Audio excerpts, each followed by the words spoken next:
We'll get started. We'll begin with Joe Bettner and then go to Eric Bailey. Hey, Alex. Curious what a guy like Nick Bonito, how he fits, I guess, the scheme, the culture you want to implement at Oklahoma or have been implementing at Oklahoma, and if you could just articulate his value to this defense. No, I think it's a tremendous fit. I mean, and we use him at what we call the rush linebacker spot, and it's a hybrid position. I think it's a position that you see, whatever you name it, you see maybe implemented in a lot of different defenses. It gives you the ability to use an athletic guy to at times in coverage, at times, as a man responsibility on a running back. But ultimately, we call it the rush because that's what they do the highest percentage of the time. And so you're looking for that individual to have an impact specifically in the passing game in terms of rushing the passer. Also gives you the ability to use an athletic guy that can otherwise spy a quarterback. And so, I hesitate to use the word hybrid too much because it's something that again you see all across the country, also at the NFL level. But it's designed to be a position of productivity, and so that's something that Nick is developing into. Has taken some major steps just in our time as a defensive staff, and it's still an early career for him. And is another guy that just continues to get better. And so, Nick's very much a prototype for the type of guy at that position, and I've been pleased with him thus far. Thanks, Coach. Eric Bailey and then Bob Prisbillo. Alex, I just wanted to ask you about third down. You've really got that number down. Can you talk about just how pleased you are with the way you're playing on third down? Well, it's a critical, obviously down in football. We call it a key down, and designed to, kind of the antennas up, for our guys when it's the third down situation. It's a planned takeaway. The only difference between a third down stop and a takeaway is field position, because obviously there's a kicking play after a third down stop as opposed to the field position that's so critical when it comes to a takeaway. But there's X number of planned takeaways across the game. It's an opportunity to steal possession and get the ball back to our offense. And so when we say key down, it is just that. What you never want to do is you never want, we say don't be a prisoner to the sticks. And so to imply that if they get a first down, that all of a sudden it's a 3rd and 7 or something along those lines, an 8-yard gain is a devastating play to our football program. You never want to get to that point. But at the same token, you want to take advantage of those opportunities, certainly when the sticks are out, to your advantage, but also, opportunities. We get TFLs in 1st and 10 situations. Why can't you get a TFL in the 3rd and 1 situation? And so just the mindset behind all that. But we have done a fairly good job of that. And that's something that's always a 1 week, kind of evaluatable stat, just simply because, the 1 week the script gets flipped and they're converting 70% of the time. Obviously it's going to have an impact on outcomes. And so that's something that obviously it's an emphasis, but it's something that, one of the things that we've done over the years is kind of commit to, okay, these are the things that we do. And so in those critical key downs, as opposed to being the defense of the week and saying, okay, let's draw up something new that, our opponent maybe never has seen. It's also something our guys have never repped. And so we've kind of committed to saying, okay, this is our package on third downs. And then, so in those key situations, the guys expect certain calls and then have had the ability to execute at a high level. Thanks, Alex.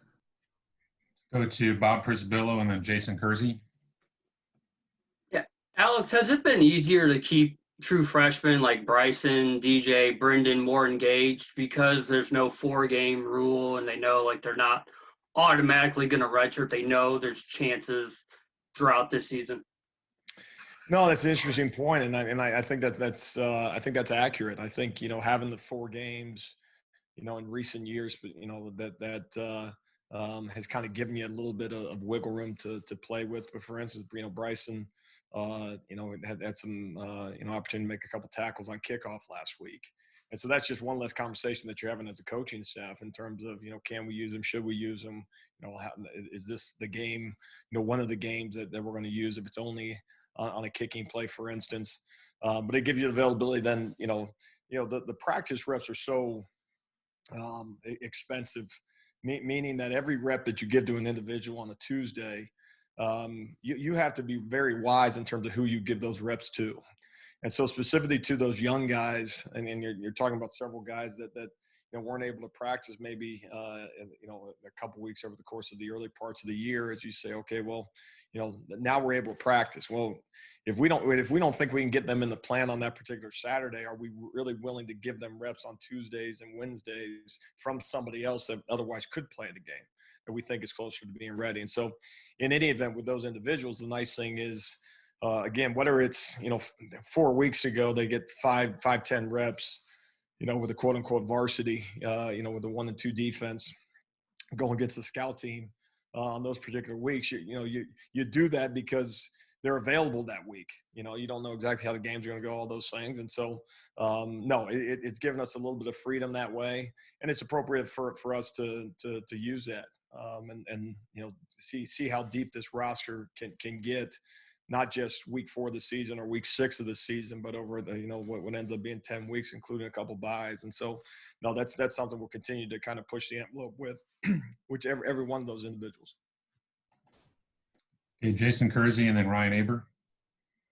Hey, Alex, given all that you lost on the defensive line between Neville and then obviously Ronnie and Jalen, did you have any indication that your defensive line would be as good as good and as deep? Yeah, no, it's one of those things that as you looked at it, you said, we felt like we had a pretty good combination of athleticism with size. You didn't have obviously the experience that we lost from a year ago, and then you mentioned some of those names that we expected to have, and then obviously not available for us, and so then it certainly creates some interesting conversations as a defensive staff, saying, okay, well, how can we manipulate the guys that are available to get us, and the best example is Isaiah Thomas. And how we've kind of used him, and that's Coach Kane, that's Coach Thibodeau, that's myself, the whole defensive staff having conversations about, okay, well, how can we, not force feed certain individuals into roles that they're otherwise not going to be successful at.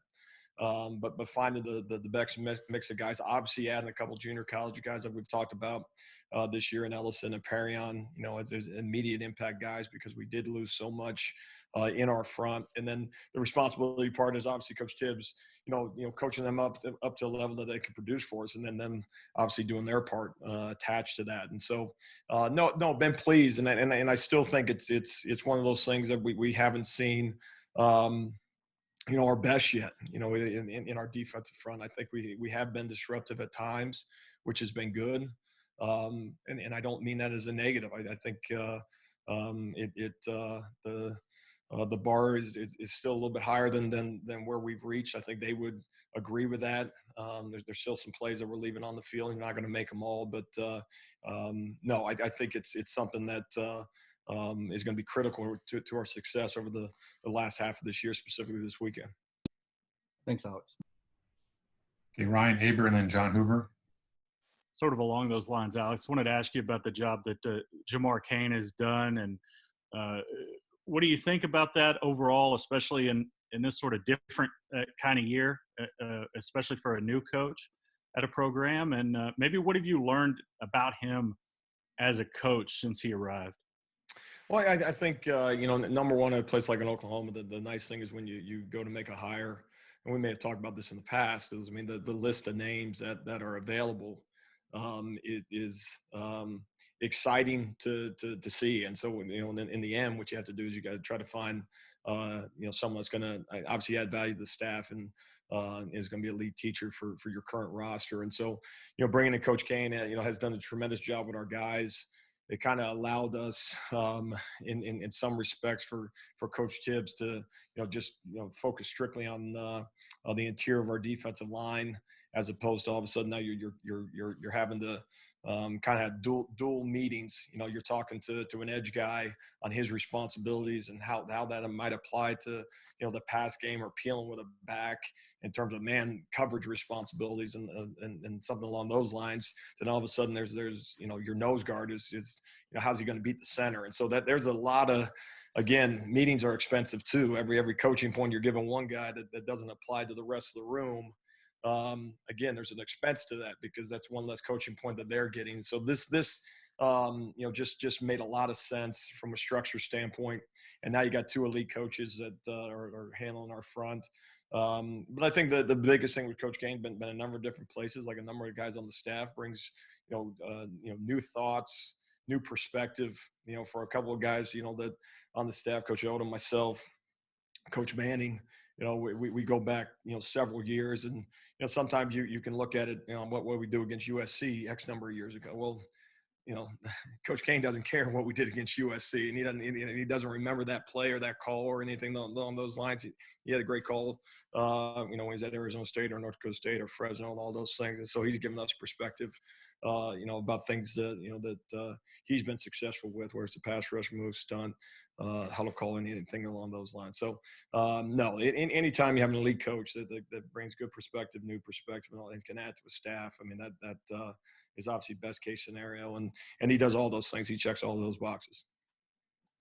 Appreciate it, Alex. John Hoover and then Jenny Carlson. There we go. Hey, sorry. Wanted to ask about Jordan Kelly, you know, coming off that knee injury, I think it was. He's been kind of coming back a little bit slow maybe, but then you see him play he made some flashes against TCU last week. Is that accurate? Did he stand out to you? And was that a season high for snaps for him? And is he progressing, I guess, as you would expect coming off that injury like that? No, he is, and I thought, you know, for Jordan coming off that injury, you know, he was available, I guess, from a health standpoint, which is a tall order when you have a surgery, you know, involving the ACL, and then you know, I don't remember the exact week last season where all of a sudden now you get a chance to practice. Well, some guys take to that very well, some guys don't. I don't think he attacked it the way he needed to. I think he fell into the injury mode and kind of came back with us and was kind of content and maybe, you know, getting some snaps in practice and some of those things. And so I don't think he attacked again the 2019 season coming off the injury as well as he could have. Now again, that's not easy to do, and so it's his knee, not mine. So as critical as I am, that's just fact. I thought he could have done a better job of it. And then so what that created though for us this season is, okay, who's this Jordan Kelly guy? You know, specifically for myself, you know, I saw very few snaps of him. You know, you didn't even get a chance to see him really work out because he's always in the injured group and all those things. And then he comes back and yeah, he's on the practice field, but you know, there's no flash. There's nothing to suggest that he's going to be some elite player at Oklahoma. And that's just the reality of it. You can only go on based on what you see. And so what you saw this off season, some of which was from afar, obviously, but there was just a recommitment, I think, on his part in order to be a high-level football player. You saw it in workouts. You saw it early on in fall camp. And all of a sudden, you know, going into the defensive staff room talking about, you know, I'm a fan of Jordan Kelly. You know, I don't know who this guy is or where he came from, but I'm turning into a fan. And that's just my personal view on it. And it has continued to progress that way. And I think those impact plays that you're talking about is something that is going to continue to gain his confidence. You know, someone that's been in the program a couple of years that hasn't had a major impact on Saturdays yet. You kind of saw this past week, and that's good for him. It's good for us. And another guy has mentioned, which kind of a common theme is, like, I still don't think we've seen his best football, which is certainly a positive. But in the same token, we have a game to win this weekend, and we need guys like him to step up. Do you know, was that a season high? I'd have to go back to the rep count. It certainly was close. But you know, all those guys on the interior have been very pleased, and mentioned Coach Tibbs again.